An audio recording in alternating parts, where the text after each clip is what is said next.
पाहुणं घरपर्यंत यायला काही त्रास नाही झाला ना? नाही नाही, त्रास कायचा?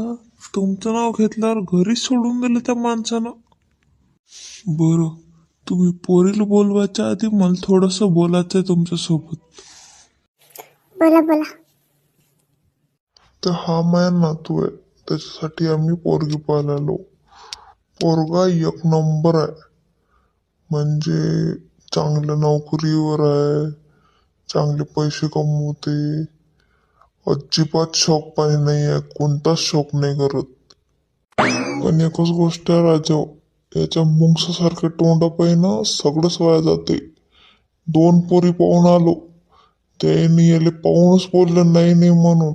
तर आता तुम्ही पहा आणि मगच पोरीला बोलवा बाप्पा. नाही, कसं आहे, लग्नाचा व्यवहार असते, क्लिअर झालेला बरा.